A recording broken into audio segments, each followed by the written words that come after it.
You're listening to Thank Me for My Cervix, a podcast where we talk about all things mental health with a focus on the veteran and the military community. I'm your host, Marine Corps veteran Shawna Marie, and as always, you can watch every episode live, every interview live on Instagram, or you can watch the replays on YouTube when I get better about putting them on there. And every Tuesday, the audio is uploaded to Spotify, and we're working on Apple Podcasts as well. We do have shirts. The link is in the bio. Support your favorite podcast, and Left Foot, Right Foot, which is a company that makes the shirts that is 100% donated proceeds to veterans in need. We also have an Amazon shop, and there you can see different categories of things, such as I have a podcasting one, fashion, a bunch of stuff. So check out that link in my bio of Hello Shawna Marie. That Amazon link is in there. And also, we are scheduling guests for this month and next month. So if you're interested in being on our podcast, you feel like you have something to offer the veteran community, please click that link in my bio and get scheduled with me. I'm flexible on time. All of them say 12 to 1 for interviews, but I am flexible. So if you like a day, but that time doesn't work, select that day and then message me, leave in the notes for what time you'd like to be on with me, and we'll get that in the making. So I'm really excited for today's guest. She is known as the mottobunnie on Instagram. She is a mental health advocate. She's a veteran. She is married to someone who is active duty. So we'll go ahead and get her on. I see that she has joined it, so let's just go ahead and get her on here.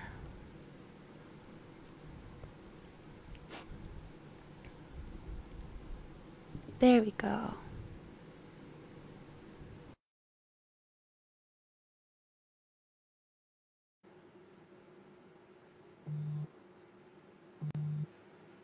This one's going crazy. Please stop. Hey. Oh my gosh, you look beautiful. Oh, thank you. Yes. I was scrambling. I know, because Instagram decided to have a little bit of a breakdown this morning. I know. We couldn't even message each other because I got your number, but I was using a different system. So I couldn't even message you to be like, hey, what's going on? Yeah. So I was trying to get on there too. And I was like, so I can let you know. I was like, oh no, of course I'm going to look like a flake. Because I was like, I thought I got hacked. So Me too. I was like, yeah. Yeah. But then I had multiple accounts. So I logged into my other ones just to see, to make sure that they were working okay. And none of them were working. So I was like, okay, it has to be an Instagram thing. So yeah. It came back on just in time for us. I'm super excited to interview you today and get to know you a little bit. So how do you pronounce your first name? Because I didn't want to mispronounce it. Oh yeah, no worries. It's Vianca. So it's like Bianca, but with a V. Okay, that's pretty. I love that. Thank you. Well, so tell me a little bit about growing up, where you grew up, and why you chose to join the military. Yeah. So I grew up in Pasadena, California. And honestly, I had no clue about the military. I just, I was like, I mean, I knew it existed, right? But I had zero interest. I had zero knowledge, I guess I could say. And so in high school, it was a turbulent time. So I made the swim team, but my mom didn't want me to do the swim team. And then I made this other team, and she was like, no, you're not doing that. And so my counselor was kind of like, well, you got to do some PE kind of activity. So my choices were flag girls and ROTC. And no offense to my fellow flag girls, but I was like, I can't, that's not me, No, They slay in their own right. Yeah, they do. But I was just like, I don't know that and I've always been athletic. So swim and soccer and all that stuff, that was my thing, right? So that was a little bit more less for me, right? So I was like, I don't know. So I was like, okay, screw it, we'll try ROTC. And I fell in love. It was PT, the knowledge, the drilling, and so our main instructor was a Marine Corps gunny. And he was the father I never had in my life. Actually, I think he was the father we all needed in our lives. Not just for me, I think for all of us. And he just inspired me, and I was like, I want to be a Marine. I want to be a badass like you, you know? Yeah. And that's it. I love that. So what year did you join? So I joined in 03. Okay. Yeah. So yeah, because so I graduated at 17, and again, here comes my mom. My mom was like, I'm not signing that contract. You're not going over there. Blah blah blah. Right? She's like, I don't care what you do, but do something. So So I went to community college for a year. I did cosmetology school. I tried. Yeah. There's something about female Marines and cosmetology. I don't know what it is. It's true. I have another friend, Liz. She was a Marine. She's a cosmetologist. Yes. I don't know if you follow her on here as well. I'm blanking on her page name, but anyway, I'll send it to you later. Okay. But yeah, so I tried, you know, and I was like, yeah, I just like that was my calling, you know, and so I joined like post 9/11. Like I knew what was going on, what the deal was, and I was still wanted to do. Did you see that? It's attacked by something. Yeah, it's attacking you. I was just gonna say that. Okay, I'm so sorry. So okay, what was your MOS when you joined then? What was your job? So I was sorry. I'm getting sick, or I'm getting over my sickness, to be honest with you. Oh, I'm so glad you still joined me then, because that stinks. I was supposed to do hair this morning, and the person I was doing her hair, her son was sick, and we had to cancel. So there's something going around. No, definitely. I came home from work like that Saturday, and then I felt like death Sunday, and then I felt okay yesterday, and now today I feel it again. So I don't know. So it was 0121, administrative clerk. So, you know, clerical job. Yeah. Which is fine. Yeah. So tell me a little bit what that would include. Did you do, where was your first duty station? So my first and only was Camp Lejeune. And yeah, and so unfortunately my career was very short-lived. And so, because a lot of very bad things happened. Yeah. So, I didn't get to live my full military potential, unfortunately. And so, you know, to this day, I wish I was still there, but, life had other plans, and so things didn't quite work out the way that I wanted them to. And so yeah, it was just kind of, so I was in Lejeune, and it kind of just was one thing after the other, you know. And so I got like really badly injured during like a training exercise. Yeah. Then I had a really shitty doctor. Can I wait? Is that okay? Yeah. Okay. Yeah. Oh yeah. So I have a potty mouth. So all right. Yeah. So I had a really shitty doctor, and he just kind of like was pushing me out, you know.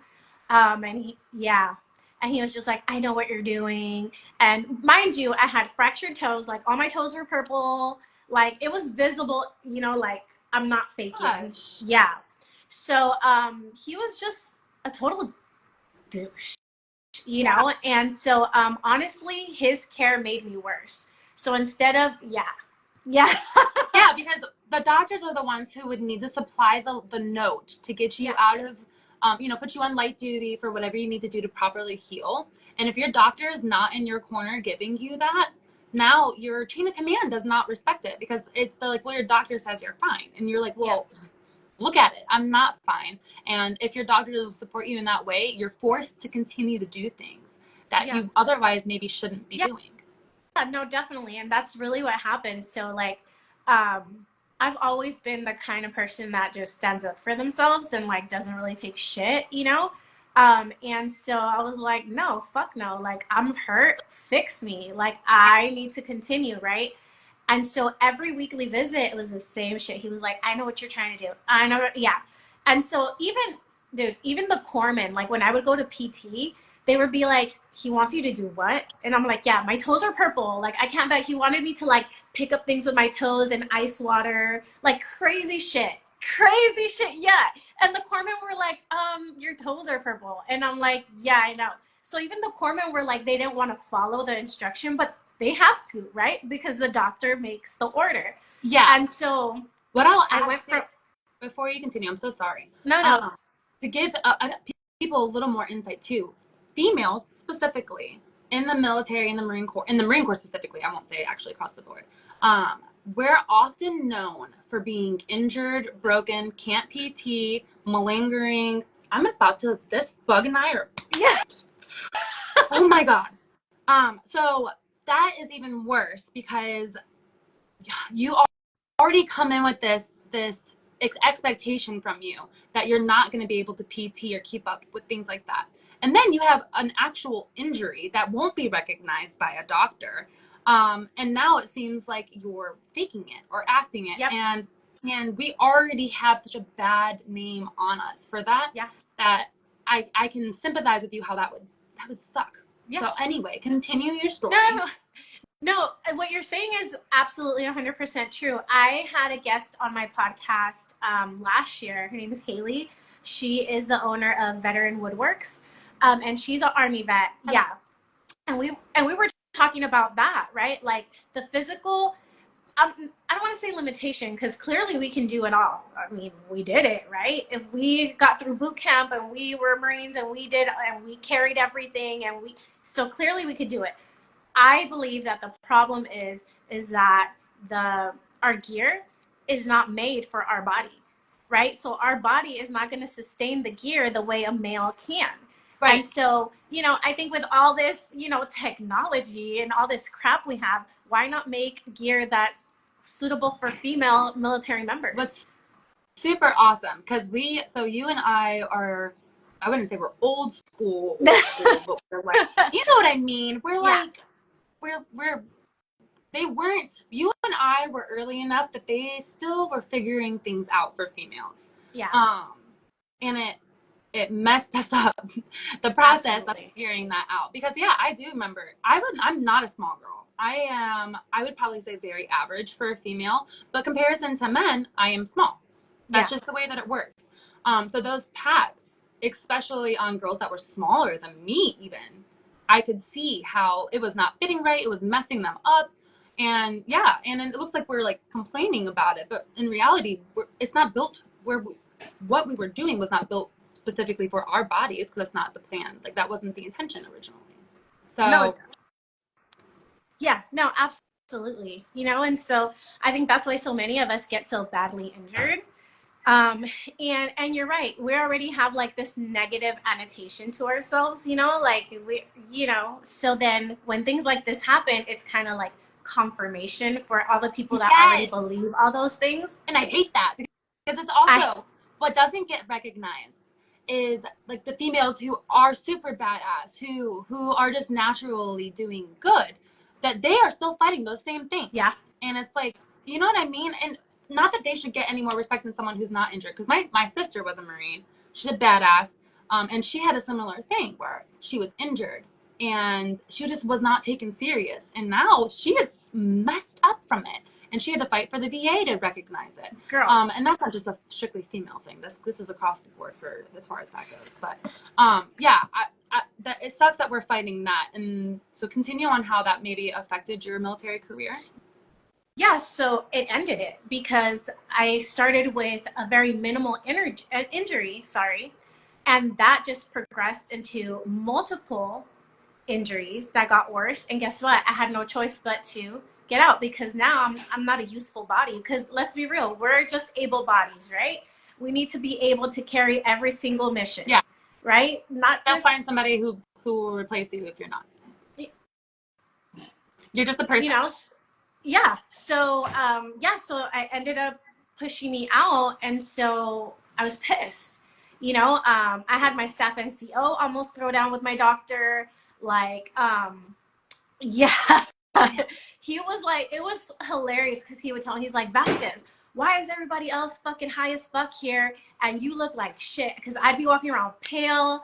I mean, I was in pain. I'm like broken, And I was like, I don't know. I just got naproxen. That's what I get for broken bones, And so, yeah, I just kind of got pushed out, and it was just really shitty, right? Because we're supposed to take care of each other, take care of our own.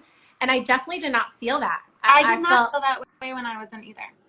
yeah. No, I didn't feel like I was ever a part of the team. And I don't know if it's because I was a female and that alone kind of put me on the outside, because I did meet some great guys. And this is not, I'm not like down talking. This is just purely from my inward experience looking out. And I'm not sorry for talking about it. This is how I feel. When I was in, the whole brotherhood thing that everyone talked about I did not experience it. And I think I've mentioned that before. But now in the veteran community, especially that I'm reaching out and talking about things that I'm not afraid to talk about, I do feel that more. You know what I mean? I feel like the veteran community has a way of coming together much, much more than how I felt personally when I was in. So. Yeah, no, I agree. I felt that way too. I had a very small circle that I felt like really were there for me, but weren't the people that had any authority to help me. You know what I'm saying? Yeah. And so, yeah, so I mean, I appreciate them, and they're still in my life somehow, right? Of course, because those were my brothers and sisters, right? But as a whole, like, chain of command unit, whoever's supposed to be there protecting you, taking care of you, watching out for you, vouching for you, I didn't really have that, you know? And so I was just mad. I fought for a long time, and after a while I was just like, you know what, fuck it. Whatever, you're gonna do what you want anyway. You're Right. the officer, the decision is in your hand. Were you medically separated? No, that's the other thing. He's like, and don't fucking think I'm a medically sep you. I'm an admin sep you because I know what you're doing. Girl, yes. It was bad. It was so you bad. were admin separated for an injury. So I was admin separated with like 4 injuries. But that doesn't even make sense. That doesn't even... Wait, okay. So do you have your VA benefits now? Now. It took me 10 years to even get any recognition. I know. 10 years. I know. It sucks. It sucks because I bet getting out was the opportunity. And I wish, like, God, I talk about this all the time, and I just need to figure out a way to do it. But there needs to be a process getting out that, like, forces people to go through what they actually deserve. Because it should not take you 10 years to get the benefits that you deserve, especially when they look at it and they're like, oh, she was admin sept for injuries. So it's crazy. So when it finally went through, 10 years later, the doctor that I saw at that VA that finally like signed off, they gave me like an in-person meeting, right? And I was like surprised because I was like, okay, every other one was just denied, right? So I go in there and she literally shows me 2 screens. She's like, I don't know how you got denied so many times. She's like, I have 2 screens full of your medical records showing your x-rays, your broken bones. She was like lost of words. She was pissed. But you know, and you know how it goes. Like you can't backtrack because it was closed. They know what they're doing. Oh, right? Yeah. So I was backtracked for like whenever I opened that last claim, right? But she was so upset, and she turned her screens around and she showed me. She was like, your information is here. Like, I see it. There's no reason why you should have been denied so many times. Where do you feel like you were failed the most? Or do you feel like on the process of getting out, do you feel like there should have been more help? Like, where do you feel like the military could have done better to support you in that? I think when I started getting medical care for my injury, because I did request to see somebody else, and I was denied that. He was my assigned doctor. So, you know, whether he had the power in that and he made that decision, or, you know, and I know things have changed a lot since 03. So I don't know what it's like now. Right. It's changed significantly since I got out, and I got out in 2015. So. Okay. Yeah. Yeah. It's quickly evolving, which is great. Yeah, no, and I see that. And I see, you know, I hear people's stories. There's people's stories that are similar to mine. I guess, you know, there's no consistency. I think that's the problem, right? So if you're lucky, you get a good doctor, you get a good NCO, you get a good, you know, CO, then you're money, right? But if you get to be in that one unit that has those shitty people in charge, like you're fucked. That's it. Yeah. You know, nobody's gonna take care of you because that's how it's run there. You know, There's not like regulations on making sure that people are getting the proper Yeah. need. They just care So they have enough people to do it, and then the health of those people ultimately don't matter as long as the job's getting done. Yeah, that's true. I think that's what it comes down to be honest with you. And I think that if things were different from that moment, I can guarantee you almost everything that happened afterwards would have been 100% different. Well, I'm glad that you can like look back and realize that that's where it went wrong. And I'm so glad that you have the benefits that you deserve now. Yeah. So that's really great. So tell me a little bit about maybe some of what you dealt with when you actually got out of the military. So like transitioning out. That was hard because I felt like I had nothing. You know, I was injured. I had no job, no money, no insurance. And I was a victim of MST right before I got out. My dog is trying to come over here. And so I think that I was already broken mentally because I didn't feel supported, you know? And so I was obviously physically broken. But then when after the assault, then I was just like, my soul was shattered, you know? So getting out in that condition was just like asking for trouble. Yeah. You know? Yeah. So I got out a very broken, lost person. And I've never been that person in my life, you know? Yeah. And I felt lost and broken too. So I can only imagine with your events because I had like a family and somewhat of a plan. And, you know, I still completely lost myself. Like I didn't know who I was. So having nothing and then going through that, I cannot even imagine kind of what you went through. So, what would you say, what was your turning point? How did you get out of it? What resources did you use to kind of turn things around? That honestly took a very long time. Like I got out, I had to go back to my old work, which was kind of embarrassing and kind of, you know, you're like trying to pick up the broken pieces. I jumped into a marriage with another service member, Marine. Um, he promised a lot of you know, he's like, hey, you know, you can get better, you can go back. Because I was devastated. I was like, the Marine Corps was my life, right? That was my dream. I fought to get there. All this, you know, my mom was pissed when I left. Like, I did all the things that I broke the home life to create my life and find my passion, right? So, like, having to come back after everything I sacrificed was like, I couldn't live with it, you know? And so, you know, he was like, you know, you can get better and then you can go back, this and this and that. And I was like, okay, cool. You know, that sounds, let's do that. And unfortunately, that quickly turned into an abusive marriage. And then I felt trapped and then ashamed, you know? And so I kind of just stayed hoping that things would get better. And they didn't. And that didn't help my mental health either and my emotional well-being. And so I'm telling you, like, I think I was just I got out and it spiraled, you know, and I just made bad choices. And then I had my daughter and things continued to get really bad. And I was like, I feel like she saved me, but it's sad because I brought her in that situation. So I have like mixed feelings. But I was like, I'm not going to raise a daughter in this environment. Like, you know, I was like, maybe I took it for myself for 3 years, but there's no way that my daughter is going to live like this because it was a fucking hellhole, you know? And so I left and I just had to get my life together. I was a single mom, you know, momentarily. I was trying to get things together, but I wasn't okay. So now I think the distraction was like a survival. Right? Like I have a kid, I gotta survive, I gotta find a job, like I gotta get it together. And so everything, like my mental health and my health was put aside. It doesn't even matter. Yeah. Right. Yeah, you're just like, I'm just trying to survive and live at this point, and then we can deal with everything else after. yeah, just surviving, and I couldn't find a job. She was sick.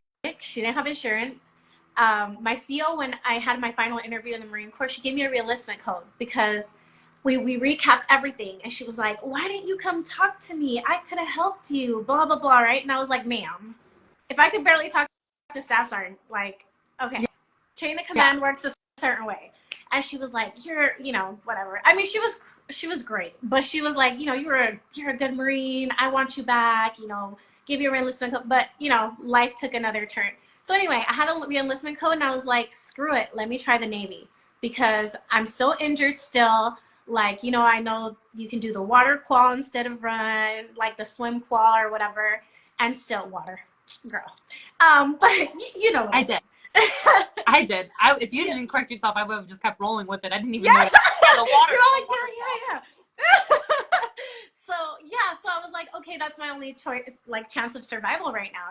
Like I need to provide. And so then I started going through the process, but I was overweight. My daughter was like 5 months, so I had just had my daughter, and so now I had to do all that. Then my score for the Marine Corps was hoorah for a good job. But for the Navy, they were like, yeah, girl, that's not going to cut it here. You need to retake this test. I was like, funny. Yeah, I was like, but I scored so good. And they were like, no, you didn't. Marine Corps good and Navy good's not the same. Yes, definitely. I learned that real quick in a bad situation. I was like, fuck. So my recruiter was tutoring me and I was trying to get back into, shape or whatever. And then eventually I found a job and I got benefits and things happened. So then I didn't end up having to re-enlist. And then my recruiter became my husband.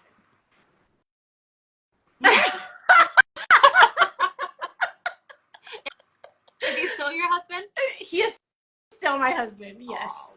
That man deserves a trophy for all this shit he's put up with for the past 15 years. I love that so much. Yeah. So we're still together. Now? I'm sorry? How do you spend your time now? Right now, so like professionally or whichever. So I work and I'm doing the mottobunnie thing on the side, which is more my passion. I want that to be like my full-time thing, Oh, if I could get paid just to do this podcast and art, I would be the happiest person ever. I'm sorry, say that again? If I could get paid just to do this podcast and art, I would be the happiest person ever. Girl, same. Yeah, no, definitely. Yeah. So what made you inspired to start the mottobunnie on the side? Just honestly, like everything I went through. I guess I got sidetracked answering your actual question by telling you how everything transpired as I got out. But I guess now I can answer it. You know what? The healing journey was like, man, that shit was rough. And I'm lucky that I have a good man by my side that helped me. I think that was one of the hardest things I think I ever had to do. Have to take accountability of my mental health and realize how it was affecting my family. It was definitely affecting my daughter that he raised, and it was affecting our whole life 100%. I was just this raging, angry person. I was angry at the world, Me too. I'm sorry? Me too, but there was a point where I just had a lot of anger all the time. Yeah. All the time, girl. I was just like, fuck everybody and everything. And I didn't understand why, I knew I was angry.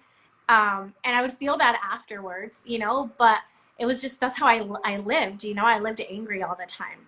And it really just, I feel like I broke my family life apart because I was always just, triggered and taking out my hurt on them, especially my kids. And when I finally started, I had like a moment where I was like, shit, something's wrong with me? You know, like, this behavior is not normal. Like, why do I act this way? You know?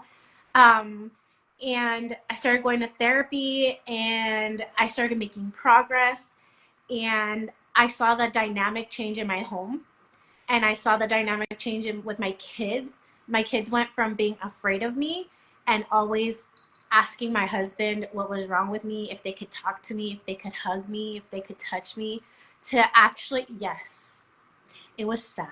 I can relate. Yeah, I it still was, don't really like. it's heartbreaking. Yeah, I just started like a specific therapy for like human relationships. Well, actually, I'm still waiting for the VA to approve of it, but when I do approve of it, because I genuinely don't like being touched, even by like my kids. Like I have to like mentally prep for it. Yes. And I'm very, very like hot-headed, short-tempered, easily set off, and yeah, Yep. I've gone to therapy for it forever, and it's like embedded into who I am because of how I grew up and my personal experiences as an adult even. Yeah. No, for me too, like, I grew up in an environment where there wasn't much like affection and, like, you know, so I've never been a really touchy-feely like person. But definitely going through, you know, MSTM and MDV, that definitely enhanced the not wanting to be touched and not feeling safe, and the unwarranted touch. You know, I think that's the hardest one, you know. And that was just so hard for the kids. Like, and my husband too. I mean, obviously I feel bad, you know, but I think he understood better because he knew all the things that I went through. The kids, you know, it's not age appropriate, so I couldn't explain to them, right? So that was difficult for us. And so yeah, once I started getting better, the first time I ever heard my son say, "Mommy doesn't like hugs," my heart like broke. I'm like, how am I giving that impression to my kids, and how can I change that? Because that's terrible. I hate that, but yeah. No, it is. My middle one, she'd be like, "Mom, can I hug you?" And I'd be like, "Yeah." And she knew, she would like air hug me. Like, she wouldn't even like embrace me because yes, that's heartbreaking. It is. You know what I'm saying? Like, and I would feel, it's conflicting, right? I would feel shitty, but then at the same time, I was like, okay, I didn't get touched. You know, like, I would have that relief, like, okay, you know, but it wasn't fair it's not fair for them, you know? No. And so, really, yeah, as I got better, like, it's not really fair to us either, because we should want to be touched. We should like have that desire to have human intimacy, but I don't at all. Don't touch me at all. Don't touch me. Yeah, I know. Trust me. Me too. I'm just like, it's like something that, like, this fire that grows in me, and it's just like, oh my God, why are you touching? You know? Mm-hmm. And I just don't know how to explain it. It just is. We're on the same page as far as that goes. Yeah. It's bad. And so I've worked on it. I've gotten a lot better. So I'm not 100%. I don't know that I ever will be.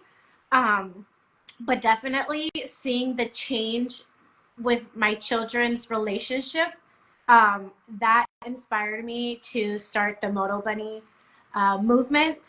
And I just was like, you know, I was depressed for a long time. I was down. I thought my life could never change. I thought my home life could never be normal, whatever that means, because nobody's home life is normal. We all got some crazy shit going on, right? Mm-hmm. We all got some dysfunction in some way. So, yeah, I was like, I want to tell my story. I want people to know, like, you're not the only one. Because I felt like I was the only one going through this shit while I was going through it, especially when I hit rock bottom. I thought, I was like, I'm a loser.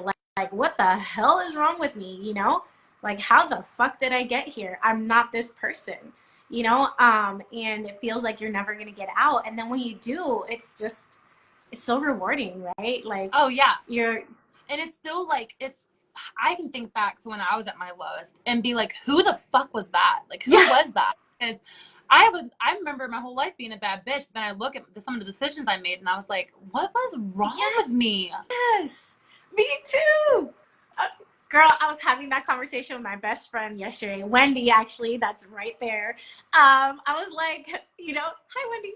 I was like, girl, what the hell was I thinking? And like, I don't understand. Or I look at pictures and I'm like, oh, I looked like walking death. I know. There was a time period where I had gained a boatload of weight. It was right after I got out and I had just had my second child. And even the boys, I'll show them pictures and be like, Mom, who's that? And I'm like, that's me. That's me plus like 60 pounds, bro. Okay. Yeah. We don't talk about that. Same. Yeah, same. And I just looked unhappy, like I looked miserable. Yes, same. And I think sometimes I try not to get mad at other people because I wasn't vocal about what was going on, what was wrong. But it's also, I'm like, how the hell could you look at me and know what I had already accomplished in life and be like, oh yeah, she's happy right now? Like, I feel like nobody knew how bad I was. Like, no one knew how bad off I was. And I understand a large part of that was my fault because I wasn't vocal about it. But like, a part that people can play a role in is like knowing the people around you and seeing the changes that's happening to them and being like, that's not normal for that person. And being like, hey, is something wrong? And like asking. Because I feel like if one person was like, hey, how you doing? Like genuinely, like don't bullshit me. How are you doing? Yeah. And me being like, I'd probably just break down and cry right then. Seriously, I probably would have back then because I put on such a good front because I was a new mom. I had just gotten out of the military and like I thought I knew who I was and I had no fucking idea. And like if one person had just been like, Shawna, like what's going on? I probably would have like, had that. So I hope that this podcast, like this platform that we're doing is like my way of just asking everybody, like, how you doing? Because like if you're not good, you need to tell me so that we can fix it because that's what I want. No, absolutely. And that's what it's been like. I've made so many connections with people literally just on social media, that have connected with like my story or a podcast or a blog post or, a picture, whatever, and I've had people reach out to me like, hey, I'm not Hispanic, so but I experienced this and this and that, and just like you did, me too, or, the MST, the domestic violence, just the mental health, getting out, PTSD with your kids, and I've made so many connections and people reach out to me and just want to vent. And that for me, like, that's it. That's all I want. Me too. Me too. Even if it's just like, you just want someone to know that you're struggling and you don't want any help. You don't want to act on it. You don't want to do anything. You just want somebody to know that you're struggling. Like that can help sometimes. Yeah. That can help. Yeah. Even if it's just somebody that will understand where you're coming from. That's it. Just be like, hey, man, I'm not. Even if you don't know why. Do you ever feel like shit sometimes and you don't know why? You don't know why. It's so normal. It's so normal. And it's something that you can talk about with people. Like, hey, I don't feel right. Let's talk about it. Yeah. Yeah, and sometimes, like, that's something I've told my husband sometimes too. I'm like, sometimes just listen to me. Like, you don't have to give me advice. You don't have to tell me what you think. Just let me get it out, and then I'll be fine. And then it's like, and man, that felt good. All right. Yeah, because you listen to it, and then because I think when you don't say it and you think about it, it like lingers in your head, and then you get all those irrational thoughts, right? And that's where like the mental health issues start coming into play. So you keep it inside and you're like, what the fuck? Why am I feeling this way? Why do I think, why, and then you start spiraling in your own head. But if you get it out, then it's just kind of like a release. And if you're not comfortable talking to people about it, get a journal. I know that sounds so lame. It sounds so like, oh, a diary. I'm gonna write my. You're so funny. But for real, it's just for you. No one else can ever even know about it. I don't care. But it's you're writing down your thoughts, even if you read them back and you're like, Jesus, what was wrong with me? At least that was your thought in that moment, and you got it out. And if getting that out is what all you needed to be better, then who gives a shit? What anyone thinks, because no one will even know about it. You just need to get, You need to get things in your head in order. And if that's scrambled on a piece of paper, if it's thrown on a canvas with paint, no matter what that is for you, and if it's just talking and venting to somebody, you need to figure out how you can release that. And that's not showing vulnerability or weakness. I mean, I guess it's vulnerable. And vulnerable is a good thing. Yeah. Despite some people That's a saying. strength. I think a lot of people see vulnerability as a weakness. I know I struggled with that. And sometimes I struggle with it still, you know, I'm not going to lie. Sometimes I'm like, oh, don't be looking all weak out there, girl. You got to buck up, you know, but it's not that. Because you can only be strong for so long, or pretend to be strong for so long, you know? And why is it hiding our feelings or hiding what's going on is where people think there's strength? Like, what's strong about hiding something? Yeah. True strength is facing it head on and being like, this is my issue. This is what's wrong. And I'm not afraid to talk about it. I'm not afraid to explain it, because that's what makes you strong. And being able to overcome it, even if it takes 10 years to overcome it. As long as you're looking it dead in the face and you're like, this is what's wrong, I'm fixing it. That's the true strength. Not being like, oh, I'm big and strong because you don't know what's wrong. No. Yeah. Resilience is strength, right? So I think that we need to learn to embrace that. And that's why I just started telling my story, which is scary as fuck. Because people that know me and don't know me are listening to it's all out there, girl. Oh, me too. It. You know? Me too. You know, judge me as you will. I don't care, whatever it is. It's my truth. It's what happened, you know? But look at all that crap I went through and look at where I'm at now. Yeah. Absolutely. Look at where... Absolutely. What I will say too is like, I still sometimes feel like I shouldn't be talking about these things that happened to me, because it's like, if I don't talk about it, then it kind of didn't happen. Or like, it's like, am I remembering it right sometimes too? You know what I mean? I put all this pressure on myself. Like, no, say exactly how you remember it. And it doesn't, like, you need to be your own spokesperson and say what's happened. And there's nothing wrong with standing up for yourself. And that's where a lot of people fail, and that fail themselves, because they need to they need to stand up for themselves. Yeah. And that goes back to the medical aspect too. When it comes to doctors, you know, when it's standing up for yourself, like being like, okay, no, I need another doctor. And that's great. I'm getting hot. Okay. So let's talk a little bit about where people could follow you. Talk about where people can see like the mottobunnie, is it like a podcast? So it's kind of all over the place. It started with one idea and then it just kind of grew all these branches. So it started as a blog. So I have the blog, which is mottobunnie.com, right? And so then that grew into the podcast, because I felt like some people like to read, some people like to listen, you know. And so then I created the podcast. And then from there, like I said, I think my kids were like my biggest inspiration, you know, being able to get over that, like, you know, emotional hump. And so then I started writing mental health children books, to kind of bridge that gap of communication of, you know, of like what mommy's feeling. Aww. You know? So, so then, so I think that's kind of where it is right now. I don't know. I love that. I love it. You, like, I've always said this a million times on the podcast. I'm gonna say it again. Categories have always been so hard for me, because like, oh, you have to be like, oh, like, what's your podcast about? And I'm just like, man, whatever the hell my guest wants to talk about that day. It's so hard. So like, you have the general mental health category or whatever. It's like, it has to always be something specific. But I love that you're just like, no, it's just mottobunnie. Yeah. Come check it out.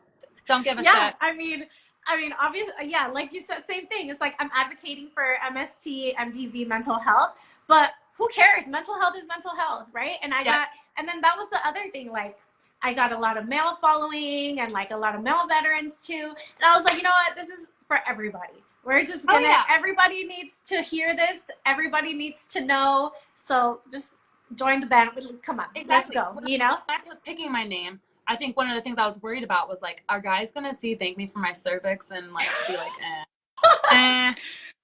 And I was like, you know what? Nah, they'll see me and be like, whatever, fuck it. So yeah. Same thing with me with the MotoBunnie. I'm like, oh, I'm gonna get so much shit for the bunny shit, you know. But I don't care. Whatever. It's my thing.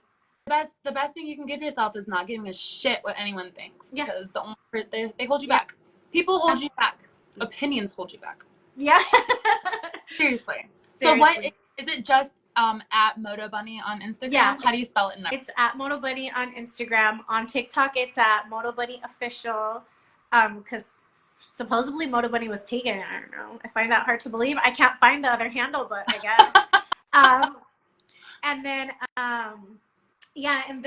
I have a link tree on the Instagram so you can reach everything. So like I have like merch, like t-shirts and stuff like that. And so yeah, so my goal is obviously my long-term goal. I would like to create like some kind of foundation or funding for survivors of MST, MDV, whether it be, you know, because I noticed that's another thing I noticed, like there's a lot of foundations for like wounded vets, combat vets, you know, stuff like that. But when we're having financial struggles, transitioning and stuff, you know, there's not many foundations for us. So I would like to at some point in life start that. So that's the whole kind of the reason behind the merch, try to, you know, build up some funding for that.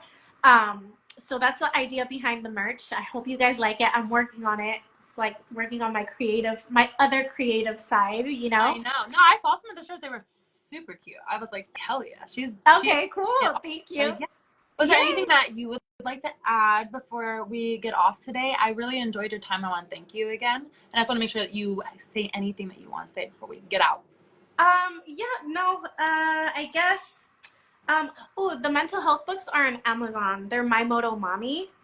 So like I'll show you. Yes, please. Yeah. It's like this one's the Marine Corps one. Yeah. So they're like there's one for every branch. So it's the same story. It's like PTSD and healing, but there's one for every single branch. Yeah. I love that so much. Oh my god. There's a live on my page so you can hear it, so you can see like what the content is. Okay, I'm gonna share that. Okay. My story. Yeah, so if you guys want to listen to those lives and check out the books, I have a service dog one. There's another one coming out this month, so stay tuned for that one. I'm excited.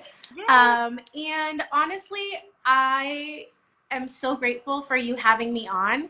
And my purpose and goal is just to get out there and, you know, speak my truth and let other people know that, you know, they're not alone and that, you know, there's light at the end of the tunnel. Like it's not the end.